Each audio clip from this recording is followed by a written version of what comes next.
So I thought it might be a good idea to just go over a few basic pointers regarding security awareness training. Maybe you have some sort of security training process within your company, but I thought it might be a good idea to provide some helpful information in case you want to implement some sort of ongoing training program, which is highly recommended. So first of all, we all know training is vital.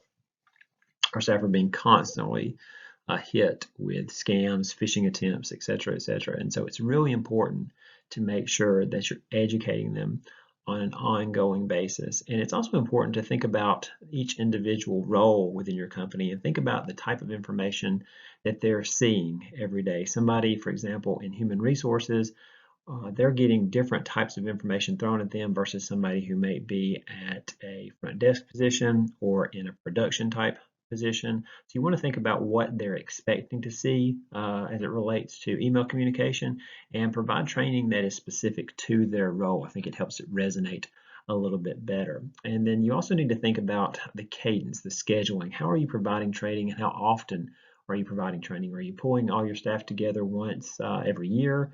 Once every 6 months? There's a concern on behalf of cybersecurity experts that if you're only getting together once every few months or once a year, that a lot of that information is just simply not being retained. We're asking our staff to drink with a fire hose. And if you have some sort of routine, some sort of cadence where training is being provided on a monthly basis every few weeks, then there's a greater chance that that information is actually going to be retained and thus actually will be helpful and useful within the organization. And of course, you always want to tell your staff, be skeptical. If you receive information, if you receive an email and you just aren't sure, just get them to ask somebody. It's always good to have somebody double check, pick up the phone and call. For example, if you receive an email from somebody that just looks suspicious, always have some sort of skepticism when you email. Now, automated training modules are something that we are big fans of at Jackson Thornton Technologies. We think it's really nice to have your staff go through a quick 5 or 10 minute security module on various topics. Again, just to keep that cadence in place and to keep this information top of mind. And you also want to consider how your employee sanction policy is addressing either completion or non-completion of the training. I've seen some organizations put into place policy that states if an employee does not complete training within a certain amount of time, then their network access would be revoked until the training is completed. So you want to consider what incentives or what consequences you're putting in place as it relates to training.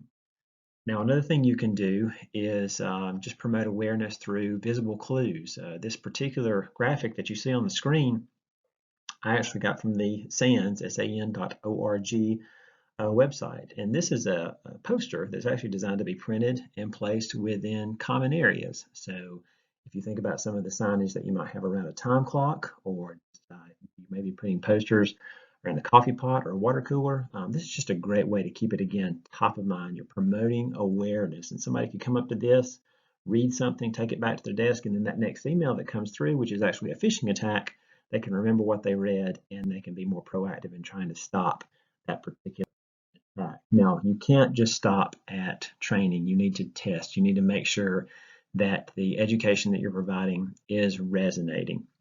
And so you should test your employees. Mock phishing exercises are the most common way to do that.